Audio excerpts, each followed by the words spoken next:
Good morning and welcome back to the lecture series. We are discussing science fiction, and today we are going to discuss Gulliver's Travels by Jonathan Swift.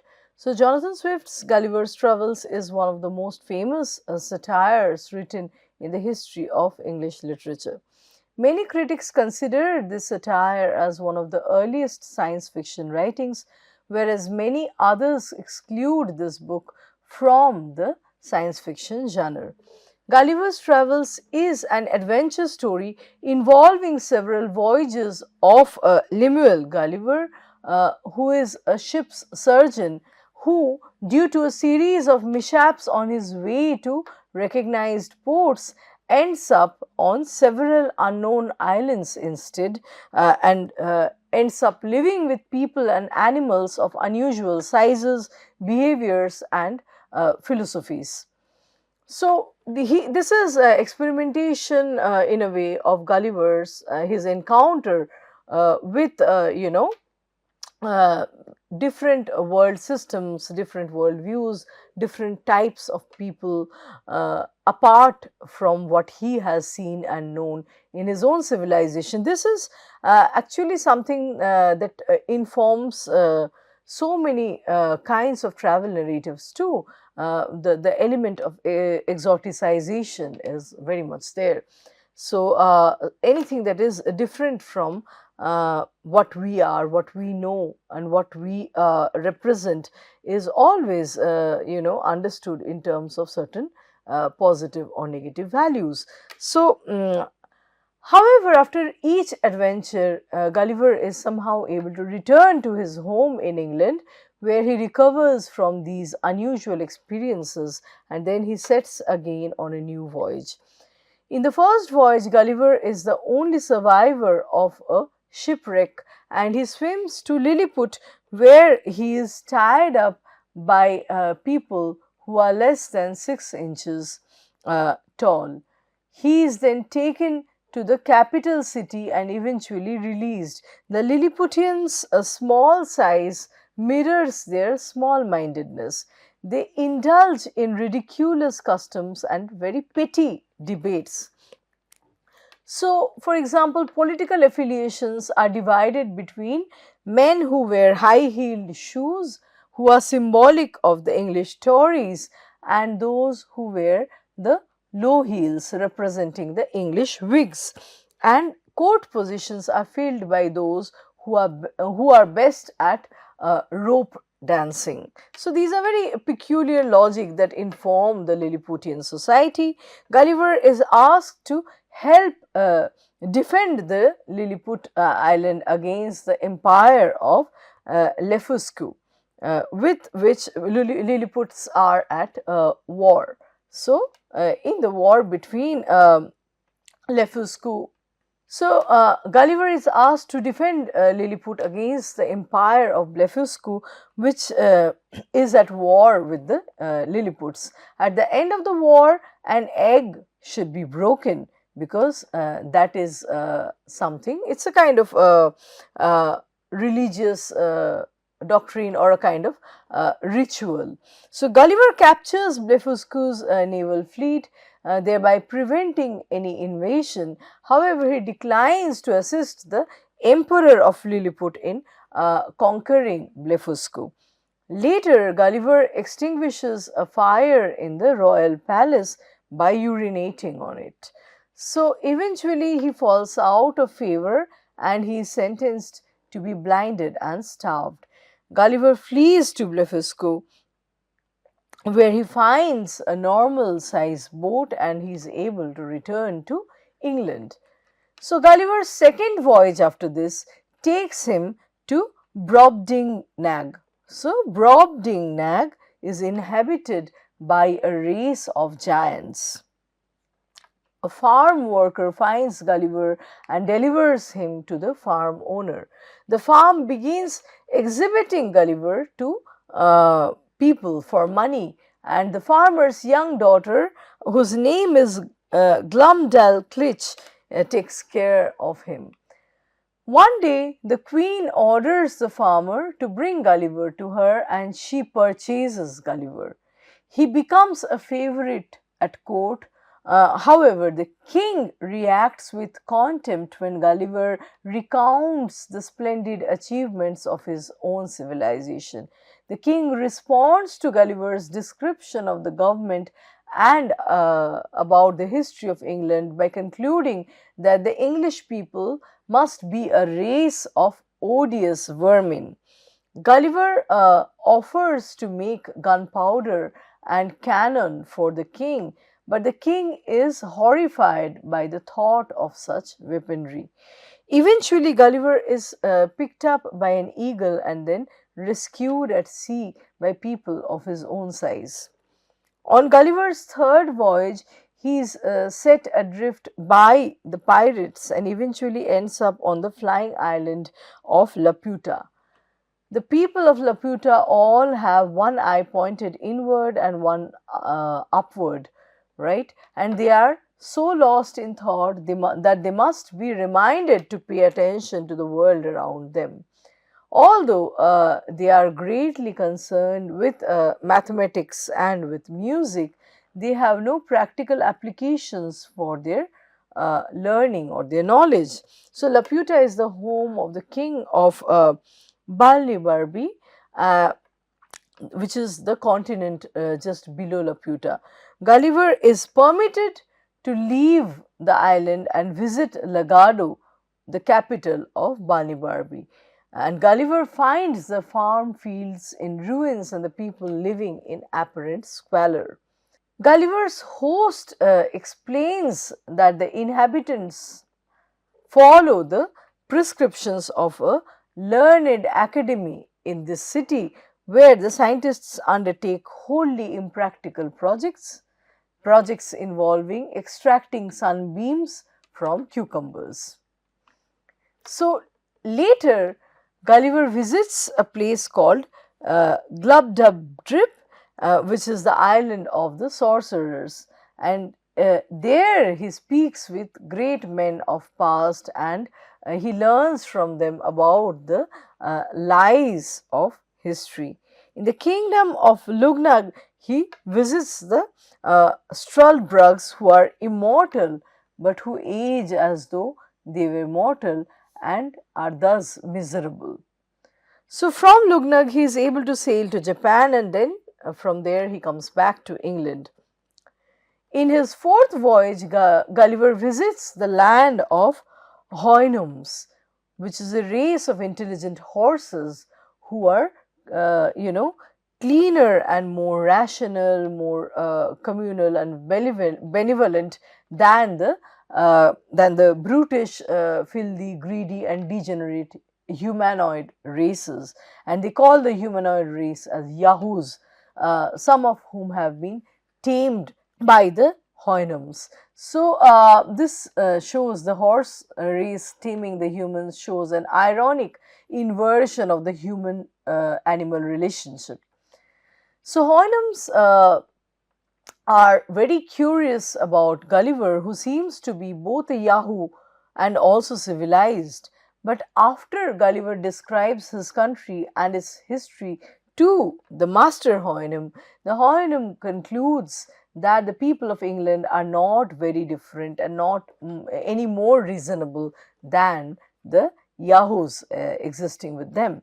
So, at last it is decided that Gulliver must leave the Houyhnhnms, and Gulliver then returns to England so disgusted with humanity after having an influence staying with the Houyhnhnms for a while. He is disgusted with the humanity and therefore he avoids his own family and he buys horses, and for some time he only converses with them instead. He only chooses to talk to horses. For historians of science, Jonathan Swift's book Gulliver's Travels is well known both as a work of science fiction as well as a satire on the experimental philosophy that was being promoted by the Royal Society at the time of its publication 2 years before the death of Isaac Newton. In many ways, the whole of Gulliver's Travels is a satire on the scientific approach of the Royal Society. It is presented as a travel narrative reporting extraordinary sights and experiences in foreign lands in a calm, detached, and somewhat quantitative fashion. The Royal Society had often encouraged travelers to make such records and report these information, which would be collected in circumstances that ranged across formal experiments, mathematical proof, astronomical observation, field work, library work, happenstance, and even hearsay. So, the Royal Society was compiling them all from different quarters, different sources. Curiosities and natural monstrosities took their place alongside Newton's crucial experiments. So, the most significant section of this book, Gulliver's Travels, from the history of science point of view, if we look at this book from the history of science point of view, the most important voyage would be Gulliver's visit to the floating island of Laputa. The inhabitants are in a mode of mathematics, of measuring, quantifying, experimenting, and astronomical predictions. So, the island floats by magnetic levitation in what seems to be one of the only practical applications of their knowledge, and their obsession with accurate measurement has led them to apply the use of quadrants to the art of tailoring. However, it only results in them wearing very badly fitting clothes. Their heads are literally in the clouds. They are always, pensive, wistful, immersed in some thoughts, and they have to be woken up from their speculations in order to communicate with Gulliver. So, Swift was satirizing the ubiquity of Newtonian philosophy in the polite society of the 1720s London. It pokes fun at some of the extravagances and plain oddness of the new philosophy and some of its followers. However, it works as a satire because of genuine concerns lurking beneath, and some of those concerns remain legitimate even till date. So, most obviously in Laputa, Swift criticizes a world of mathematical and philosophical endeavor that does little or nothing to improve people's lives, especially the lives of the subjects in the colony Balnibarbi located beneath the floating Laputa. So, all these philosophical thoughts, the thoughts they are engaged with, do nothing for the ordinary people. In fact, satirizing the power relations of Britain and Swift's native Ireland, and more broadly the relationship between the rich and the poor, we find that Laputa is used to subdue Balnibarbi by threats to block the sun or rain. So, we see how Balnibarbi becomes a colonized piece of land where Laputa is constantly threatening to block even their basic rights to the sun and to the rain by throwing down rocks or even crushing rebel cities by lowering Laputa onto them. So, Laputa just lowers itself on cities and crushes them. It is a way of asserting their power. While in the real world there was much rhetoric around the beneficial usefulness of new knowledge, and indeed a lot of focus on practical problems like navigation, mining, and agriculture, Swift was correct in pointing out that useful applications of the new knowledge either seemed a long time coming, or they were clearly in the interests of the kings, the governments, the military, and the landowners, and would not reach the poor. And so Swift's satire was political, even when the focus might appear to be science. While often associated with the Tories, Swift was suspicious of party politics and the patronage associated with the scientific progress of his time. So Newton became one of the targets of his attacks again and again, not because of his involvement in science, his scientific discoveries, but because of his influential and very well enamored, very well remunerated position as the master of the mint bestowed on him by the Whigs.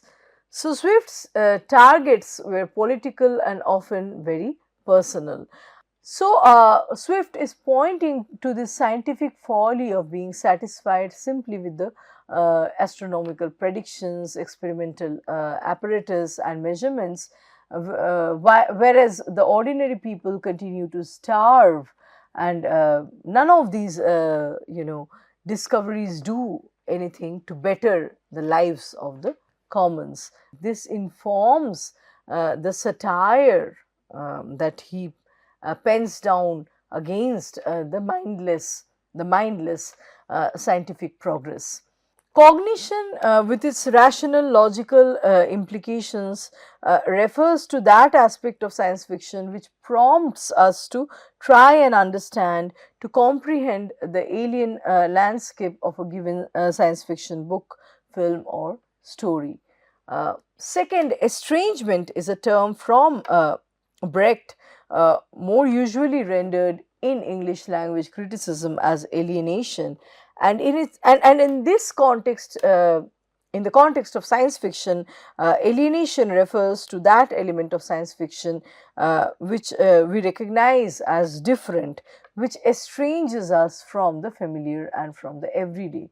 So, if the science fiction text were entirely concerned with estrangement, then we would not be able to understand it. On the other hand, if it were entirely to do with cognition, then it would be scientific or documentary rather than a science fiction. According to Darko, both features need to be present at once, the quality of cognition and that of estrangement. And it is this co-presence that allows science fiction both relevance to our world and the position to challenge the ordinary, the taken for granted. The main formal device of Suvin's version of science fiction is the novum, and novum refers to the scientifically plausible innovations used by science fiction narratives. In Gulliver's Travels, the notion of estrangement can be traced in all four books without difficulty. The first book depicts the journey to Lilliput. The Lilliput themselves create the estranged effect as well as the setting of their land with small trees and a village with small houses. Although the size difference creates an estrangement effect in this book, the work does not qualify as a science fiction, as the Lilliputian world resembles the world of the author or the narrator.